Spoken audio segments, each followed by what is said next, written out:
Hello friends, आज हम इस वीडियो में ये सीखेंगे कि आप कैसे अपने क्रेडिट कार्ड का बिल जो है वो किसी दूसरे बैंक के नेट बैंकिंग अकाउंट का यूज करके पे कर सकते हैं।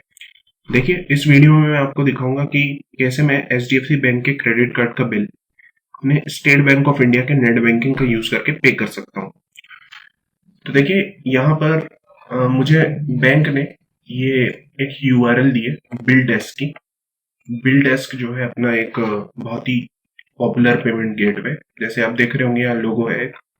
तो एचडीएफसी बैंक ने और बिल डेस्क ने टाइप किया हुआ है और एचडीएफसी बैंक बोलता है कि आप बिल डेस्क का यूज करके किसी दूसरे बैंक के नेट बैंकिंग अकाउंट से अपने क्रेडिट कार्ड का बिल पे कर सकते हैं।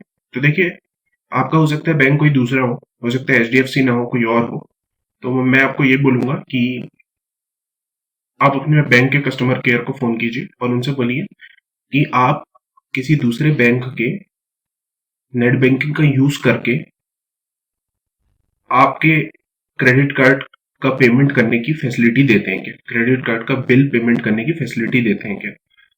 तो हो सकता है वो आपको एक कोई यूआरएल, जैसे ये बिल डेस्क की एक यूआरएल दी हुई है एचडीएफसी बैंक ने मुझे, तो हो सकता है इसी टाइप की कोई यूआरएल या किसी और पेमेंट गेटवे की यूआरएल आपको आपका बैंक आपके रजिस्टर्ड ईमेल में भेज दे और उसको आप फॉलो जब करेंगे तो आप अपना क्रेडिट कार्ड का बिल किसी दूसरे बैंक के नेट बैंकिंग से पेमेंट कर सकेंगे। तो देखिए, यहाँ पर इसका मैं एक एग्जांपल दे रहा हूँ। यहाँ पर जो चीज लिखी है वो आप पढ़ लीजिए, ध्यान से पढ़ लीजिए। क्योंकि देखिए, जैसे यहाँ लिखा है कि जो ईमेल प्रोवाइडेड करेंगे अपन, उसमें आपको एक्नॉलेजमेंट भेजा जाएगा, साथ साथ में आपको आपका online transaction confirmation and transaction reference number दिया जाएगा। पर मैं जो एक चीज आपको बताना चाहूंगा जो बहुत सारे लोग नहीं पढ़ते हैं इस टाइप के पेजेस में, वो ये है। देखिए, यहाँ पे लिखा है I agree to disclaimer and terms and conditions.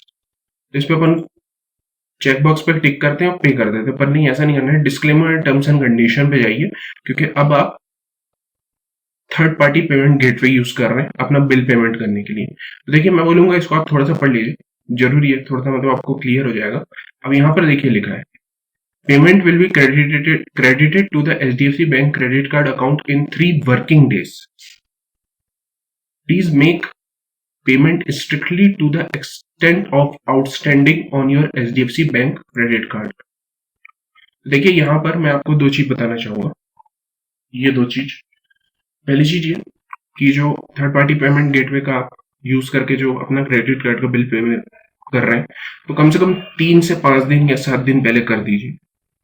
क्योंकि देखिए, अगर आपको समझ लीजिए पेमेंट ड्यू डेट कल की है और आज करेंगे तो ये पेमेंट लेट पहुंचेगा और आपको हो सकता है पेनल्टी लग जाए। तो इस बात का ध्यान रखिए। दूसरी चीज ये है कि जैसे समझ लीजिए आपका जो बिल आया है वो 10,000 का है, जैसे समझ लीजिए एग्जाम्पल 10,000 रुपए का आया है, तो उस केस में आप थर्ड पार्टी पेमेंट गेटवे का यूज करके 10,000 ही पेमेंट कीजिए। आप अगर सोचेंगे कि मैं 8,000 पेमेंट कर देता हूँ या 9,999 कर देता हूँ, 1 रुपए छोड़ देता हूँ, तो देखिए ये हो सकता है पेनल्टी में चले जाए या हो सकता है आपको कुछ प्रॉब्लम खड़ी हो जाए आपके क्रेडिट कार्ड से रिलेटेड।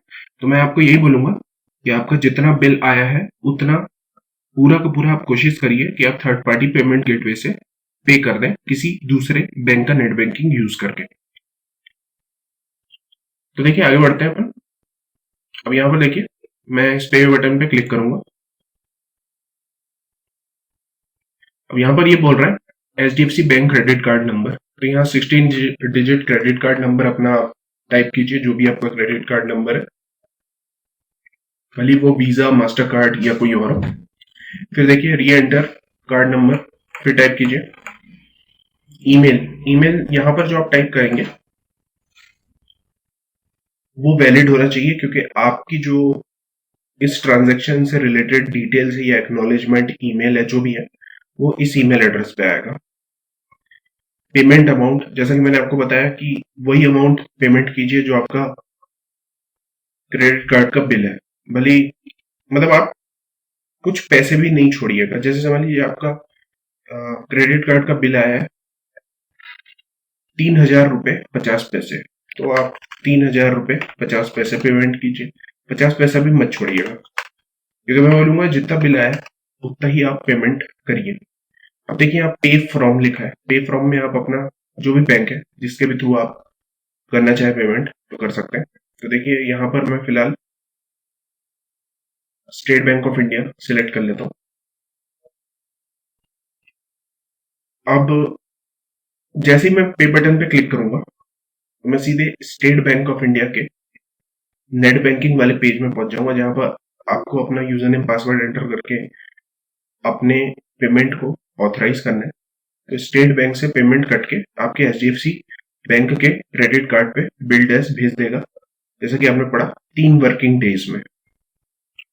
तो देखिए, अभी जब मैं ये वीडियो बना रहा हूँ तो कुछ एक्स्ट्रा सर्विस टैक्स या ट्रांजेक्शन चार्जेस नहीं लग रहे हैं, पर देखिए हो सकता है कि जब आप कर रहे हो तो उस समय कुछ एक्स्ट्रा सर्विस टैक्स या ट्रांजेक्शन चार्ज कुछ लगे, या फिर हो सकता है कि तब भी जीरो ही रहे। तो हो सकता जो भी है, आप ये सब सर्विस टैक्स ट्रांजेक्शन चार्जेस के बारे में एक बार बैंक से बात कर लीजिए। नहीं तो जैसा कि मैंने आपको बताया कि टर्म्स एंड कंडीशन में लिखा रहता है, उसको पढ़ लीजिए, आपको क्लियर हो जाएगा कि आपको कोई ट्रांजेक्शन चार्ज लगेगा कि नहीं लगेगा। तो फ्रेंड्स, मैं आशा करता हूँ ये वीडियो आपको पसंद आया होगा। अगर हाँ तो सब्सक्राइब कीजिए। Thanks for watching.